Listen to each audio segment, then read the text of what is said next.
കഴിഞ്ഞ ലോക്സഭാ തിരഞ്ഞെടുപ്പിൽ ആലപ്പുഴ മണ്ഡലത്തിൽ മാത്രമായിരുന്നു UDF പരാജയം രുചിച്ചത്. CPMന്റെ AM ആരിഫ് ആയിരുന്നു മണ്ഡലത്തിൽ വിജയിച്ചത്. കോൺഗ്രസിന്റെ ഷാഹിന ഉസ്മാനെ ഇഞ്ചോടിഞ്ച് പോരാട്ടത്തിനൊടുവിലാണ് ആരിഫ് പരാജയപ്പെടുത്തിയത്.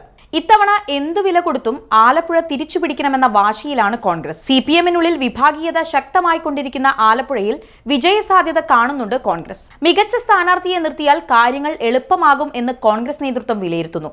ജനപിന്തുണയുള്ള മുതിർന്ന നേതാക്കളെ മത്സരിപ്പിക്കണമെന്ന ആവശ്യം ഒരു വിഭാഗം ഉയർത്തുമ്പോൾ പുതുമുഖങ്ങൾക്ക് അവസരം നൽകണമെന്നാണ് മറ്റൊരു വിഭാഗം നേതാക്കൾ ആവശ്യപ്പെടുന്നത്.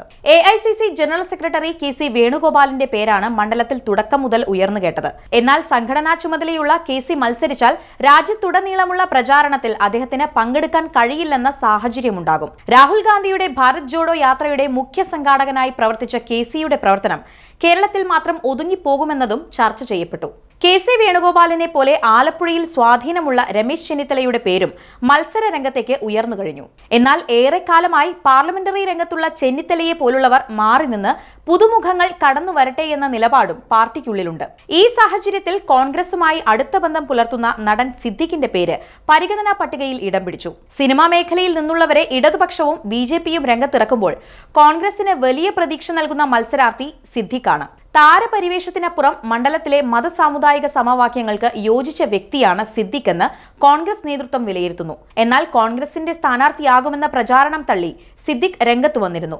ആലപ്പുഴയിൽ മത്സരിക്കുന്നതുമായി ബന്ധപ്പെട്ട് യാതൊരു ചർച്ചയും നടന്നിട്ടില്ലെന്നും ഒരു പാർട്ടിയിലും തനിക്ക് അംഗത്വമില്ലെന്നും സിദ്ദിഖ് പറഞ്ഞു. എന്നാൽ കോൺഗ്രസിന്റെ വേദികളിൽ പ്രത്യക്ഷപ്പെടാറുള്ള സിദ്ദിഖിനെ പ്രചാരണത്തിനായും ചിലപ്പോൾ മത്സര രംഗത്തേക്ക് തന്നെ പരിഗണിച്ചേക്കുമെന്ന സൂചനയാണ് സോഷ്യൽ മീഡിയയിൽ ചില കോൺഗ്രസ് പ്രൊഫൈലുകൾ സൂചിപ്പിച്ചത്.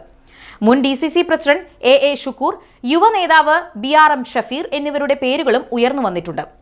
യൂത്ത് കോൺഗ്രസ് സംസ്ഥാന പ്രസിഡന്റ് രാഹുൽ മാങ്കൂട്ടത്തിലിന്റെ പേരും നിർദ്ദേശിക്കപ്പെട്ടിട്ടുണ്ട്. ആലപ്പുഴ മണ്ഡലത്തിൽ കോൺഗ്രസിന് വിജയസാധ്യതയുണ്ടെന്നാണ് തിരഞ്ഞെടുപ്പ് തന്ത്രജ്ഞൻ കനഗോലുവിന്റെ റിപ്പോർട്ട്. വിഭാഗീയത കാരണം LDFന് പുറത്തേക്ക് പോകുന്ന വോട്ടുകളും ന്യൂനപക്ഷ വോട്ടുകളും കോൺഗ്രസിന് പിടിച്ചെടുക്കാൻ കഴിയുമെന്ന കണക്കുകൂട്ടലിലാണ് കനഗോലുവും കോൺഗ്രസും.